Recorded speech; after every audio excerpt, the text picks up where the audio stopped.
So this is the quad dog that I've been looking for. You can see the body is real short, and then it's flat on the bottom of it. 2 nice hooks on it. And then you got these 4 tails that come out.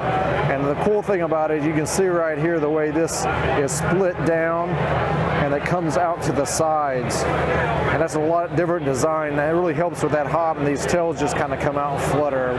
So I'm definitely I like this color. There's a couple other colors over here that I like as well. I like this one here, this green one. But I think this here is the color I want.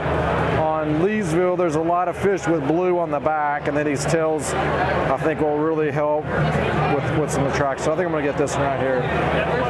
Okay. Good. How is it? Good. All right. 34.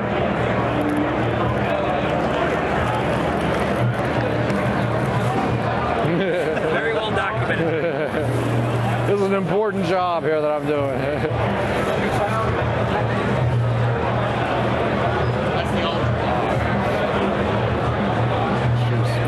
16. Thank you, buddy. Thank you.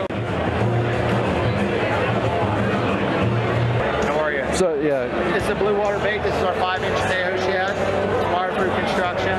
This isn't going to break 13 foot of water for depth steps. We have our depths online on bluewaterbaits.com. The show's been awesome. Any other questions about the bait? Is there any show colors, or is this? These are our colors. They're we all have show time, colors. Also on the website. All right. Yeah, what's these running here? These are $45. The 6-inch KOs are going to be $50, and then the 8-inch KOs are $80. And then the herrings at the bottom and the Cisco's are $150. Those aren't really. I like that one. I fish a shad, like, I don't know if you're familiar with Ohio lakes, but they're Piedmont and all those Leesville. They have a really threadfin shad. They have a big population of those. That color right there would be awesome. I have so many of those, though. I'm always like, I want to get a different color, you know. Yeah. That right there is really nice, too. The water's a little stained. You could Yeah. orange, you know? Yeah, mine are mostly pretty clear, but I don't know. I'm always so drawn to that. I always just end up getting the same colors all the time. I want to go somewhere like different. That's always your starter. Right here for Ohio, yeah, I think so too. I love white. White's really good. I'm gonna take one of these.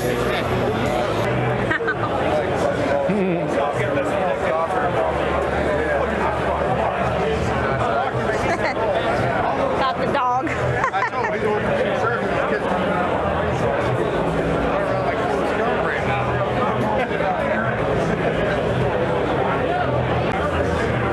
What do you think? That's totally huh? Yeah.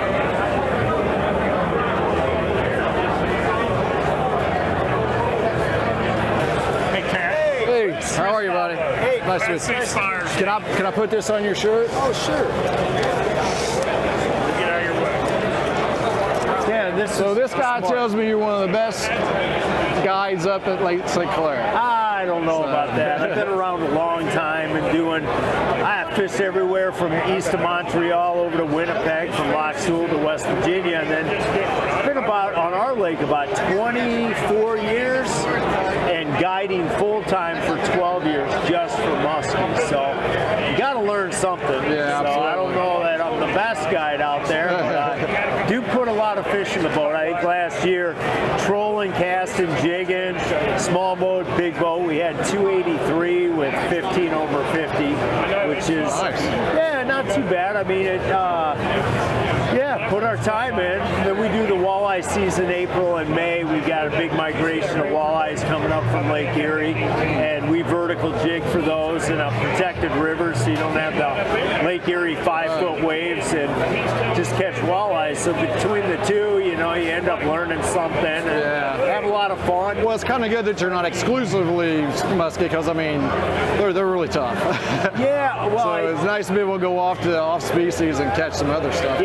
Actually, I do April and May are walleyes, and then it's just muskies the rest of the year. Oh, cool. Yeah, and it can be painful because you'll get these weeks where big winds come in, dirty up the lake, the fishing gets real tough, and 4 or 5 days of tough fishing, you're thinking, I got into this because I used to be good at it, and then it always picks up, and we end up catching fish. It's tough because like when I first started fishing, I didn't catch hardly anything at all. And then I started catching a little bit more, get a little bit more knowledgeable, where to go, what to throw, all that kind of stuff. And then it's like when you start going with a guide, it's like they're like at this level, and we're down here, so it really helps, especially on a new body of water.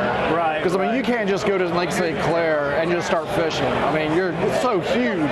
Yeah, it's 270,000 acres, 23 by 26 miles. The average depth's 11 feet.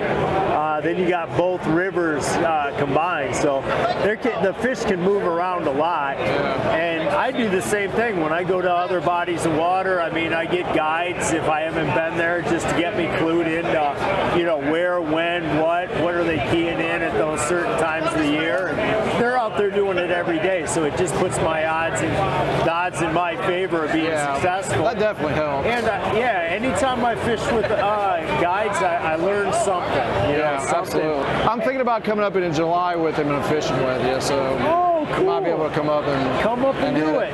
I just, when you go out with a guide, it's not so much about, I got to catch a fish. It's more about picking their brain and learning the lake, and that's what he's been doing, is just kind of scouting things, getting to know the lake, going up and finding out where the best spots to go. So in July, where's the best part to go up through here? You know what? I like here, down here is all good. This area is really good.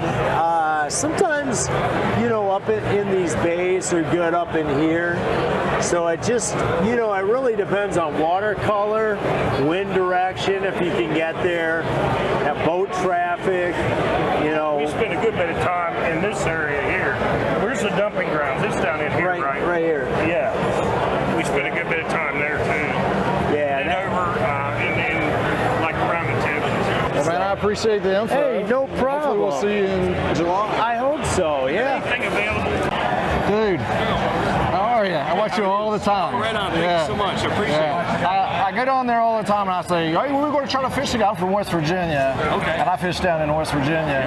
But I'd love to get together with you if you're ever down that way. Okay. And you want to go.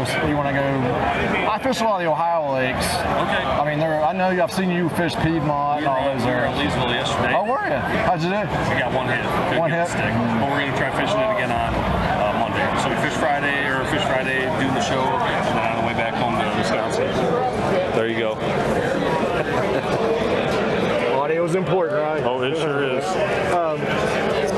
So what's the lake levels look like? Because the last time we were there, it was like way low. It was low. I mean, I'm only on it maybe a couple times a year, but I'd say it was a good 4 foot, give or take, low. So where'd you put in, the south side? We put in, Or the north side? it wasn't the north side, it was like that center one. Okay, that's the south side. Okay, the south side one. Fork. Yep. Well, when I put in the last time, there's a flat that comes out right where that campground is. Okay, yeah. And it was like all the way out of the water. That's normally underwater. Was it still out of the water? It was just, there was birds standing on it, but it was just out of the water.